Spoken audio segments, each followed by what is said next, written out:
एक लड़का जो नदी में डूबकर मर गया था वो अब कप्पा बन चुका था, लेकिन उसके भीतर इंसानों जैसी दया और अच्छाई अभी भी जिंदा थी। वह किसी भी हाल में जीवित मछलियां नहीं खा पाता था, इसीलिए हर रात अंधेरा होने पर वह चुपके से गांव में जाकर मूली और दूसरी सब्जियां चुराकर अपना पेट भरता था। देखते देखते 10 साल बीत गए। इतने वर्षों के बाद भी उसका स्वभाव नहीं बदला। इंसान बनने का मौका उसके सामने कई बार आया, लेकिन किसी निर्दोष इंसान को नुकसान पहुंचाने की बात वो कभी सोच भी नहीं पाया। एक दिन घूमते हुए एक वृद्ध भिक्षुक नदी के किनारे पहुंचे। उन्होंने उस दयालु कप्पा को देखा और उसकी सच्चाई समझ गए। उन्होंने कहा कि तुम्हें इंसान बनने के लिए किसी की जान लेने की जरूरत नहीं है। यदि तुम सच्चे मन से लोगों की भलाई करोगे तो तुम्हें मुक्ति मिल जाएगी और तुम फिर से इंसान बन जाओगे। कप्पा ने संत की बात को दिल में बसा लिया और जीवन भर अच्छे काम करने का निश्चय किया। इसी बीच गाँव में भयानक सूखा पड़ा और फसल बर्बाद हो गया। पूरे गाँव में खाने के संकट पैदा हो गए। आखिरकार गाँव वालों ने एक तांत्रिक को बुलाया ताकि वह वर्षा के लिए पूजा कर सके। तांत्रिक ने ऊंचे मंच पर खड़े होकर अनुष्ठान किया और गांव वाले भी हाथ जोड़कर प्रार्थना करने लगे।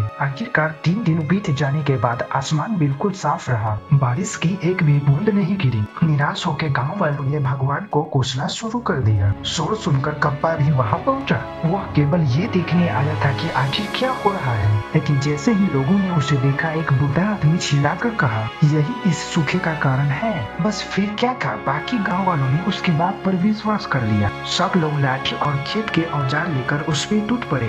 कुछ देर बाद उसका पूरा शरीर घायल हो गया। उसने बस इतना कहा कि मैंने आज तक किसी इंसान को नुकसान नहीं पहुंचाया। मैं तो केवल यह देखने आया था कि यहाँ हो क्या रहा है। अगर आप लोग चाहे तो मैं आप सबके साथ भगवान से वर्षा के लिए प्रार्थना कर सकता हूँ, चाहे धूप से मेरी जान क्यों न चली जाए। गाँव वालों को उसकी बात पर पूरी तरह से विश्वास नहीं हुआ, लेकिन उनके पास और कोई दूसरा रास्ता भी नहीं था। इसलिए वे उसे उठाकर उसी ऊंचे मंच पर ले गए